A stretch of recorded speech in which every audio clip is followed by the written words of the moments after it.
ہندو مذہب میں بھی رگوید میں لکھا ہوا ہے کہ عورتوں کو پردہ کرنا چاہیے اور ان کو سر بھی ڈھکنا چاہیے اور چہرے کو بھی ڈھکنا چاہیے. جیسے سکھوں کے لیے پگڑی ہے، اس سے زیادہ اہم ہمارے لیے عورتوں کا پردہ ہے، ان کا حجاب ہے. پورے ملک میں فضا بنائی جا رہی ہے کہ یونیفارم سول کوڈ کو نافذ کرنے کی کوشش کی جائے، تو ان سے تو ہم سب کہتے ہیں کہ لاؤ نا یونیفارم سول کوڈ. جس طریقے سے حجاب کا ویرودھ کیا جا رہا ہے، کرناٹک میں معاملہ سامنے آیا.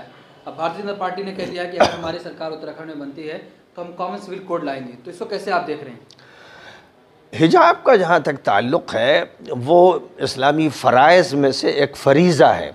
افسوس تو اس کا ہوتا ہے کہ بہت سے مسلمان نمائندے، مرد بھی اور عورت بھی، جب ڈیبیٹ میں آتے ہیں، چینلز پہ آتے ہیں، تو وہ یہی نہیں بتا پاتے کہ اسلام میں حجاب کی حیثیت کیا ہے. یہاں تک کہ بعض مولوی آتے ہیں، مولوی نما اور مولوی القاب کے ساتھ پکارے جاتے ہیں، اور ان سے جب یہ پوچھا جاتا ہے کہ بتائیے کہ قرآن میں کہاں ہے حکم حجاب کا، تو میں حیران رہتا ہوں کہ وہ ٹامک ٹوئیاں مارتے ہیں اور بغلیں جھانکتے ہیں، اور وہ نہ قرآن کی آیت کا حوالہ دے پاتے ہیں اور نہ اپنے علم کا وہ اظہار کر پاتے ہیں. تو ایک عجیب سی کیفیت ہوتی ہے جس سے مذاق اڑتا ہے. تو واقعہ یہ ہے کہ حجاب خواتین پر فرض کیا گیا ہے، اور میں نے کل ایک بیان دیا تھا جس میں بتایا کہ ہندو مذہب میں بھی رگوید میں لکھا ہوا ہے کہ عورتوں کو پردہ کرنا چاہیے اور ان کو سر بھی ڈھکنا چاہیے اور چہرے کو بھی ڈھکنا چاہیے. ہندو مذہب میں بھی اس کی تعلیم دی گئی ہے، اور عیسائی مذہب میں ہم سب جانتے ہیں جو عیسائی ننیں ہوتی ہیں وہ کتنا اچھا حجاب کا استعمال کرتی ہیں، کہ کیسا ساتر لباس پہنتی ہیں. اور یہودیوں کے ہاں تو بہت سخت احکام ہیں کہ جو مرد پردہ نہ کرے، جو شوہر یہ دیکھے کہ اس کی بیوی پردہ نہیں کر رہی ہے، جسم کے جو حصے چھپانے ہیں، تو وہ کافر ہے. وہاں تو بہت ہی سخت احکام ہے. اب لوگوں نے، یہودیوں نے، عیسائیوں نے، ہندوؤں نے اپنا مذہب چھوڑ دیا اور یہ سب شیطان کے راستے پر چل پڑے، اور آج اسی کی بات کی جا رہی ہے. تو اس سے مسلمان بھی متاثر ہو رہے ہیں جو اپنے کو سیکولر کہتے ہیں، لبرل کہتے ہیں.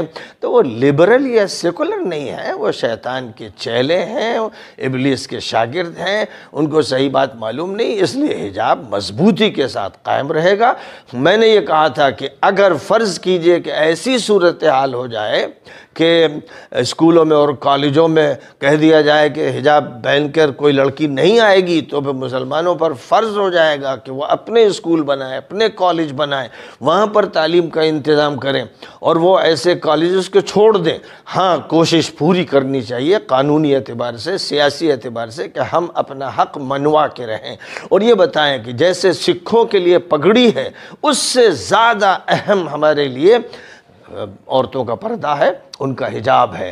اس لیے جو فرق کرنے کی کوشش چینل پہ کی جا رہی ہے کہ سکھوں کو اجازت ہے کہ وہ پگڑی کے ساتھ فوج میں بھی رہیں، پولیس میں بھی رہیں، ہر عہدے پر رہیں، یہاں تک کہ وزیر اعظم بن جائیں اور ان کی پگڑی اور داڑھی ساتھ رہے، تو ویسے ہی عورتوں کے لیے حجاب کا مسئلہ ہے.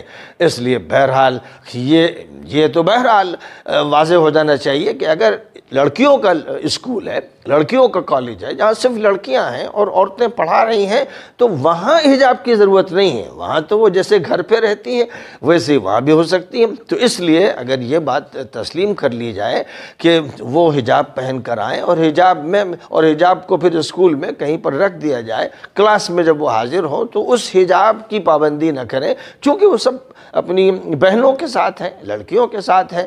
تو جب وہ لڑکیوں کے ساتھ یا خواتین کے ساتھ ہو تو پھر پردہ نہیں ہوتا ہے، پھر وہ حجاب نہیں ہوتا ہے. اس لیے مسئلے کو آسانی سے حل کیا جا سکتا تھا.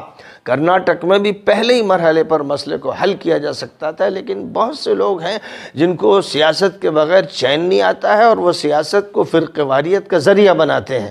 تو یہ سب ہوا، کرناٹک میں ہوا، وہاں سے بات بڑھتی چلی گئی. اب پورے ملک میں فضا بنائی جا رہی ہے کہ یونیفارم سول کوڈ کو نافذ کرنے کی کوشش کی جائے. تو ان سے تو ہم سب کہتے ہیں کہ لاؤ نا uniform civil code. Uniform civil code کیسا ہوگا اس کا چارٹر پہلے پیش کرو قوم کے سامنے. یہ محض ایک جھوٹ ہے، فریب ہے. اس ملک میں جتنے مذہب ہیں، جتنی تہذیبیں ہیں، جتنی برادریاں ہیں، ان کو یونیفارم سول کوڈ کبھی راضی نہیں کر پائے گا. مسلمان بلا وجہ مسئلے کو اپنے سر اوڑھ لیتے ہیں. ان کو چاہیے کہ خاموش رہیں اور کہیں کہ لائیے آپ یونیفارم سول کوڈ لائیے، کچھ بھی لائیے. جو ہمارے قوانین ہیں ہم ان پر عمل کرتے رہیں.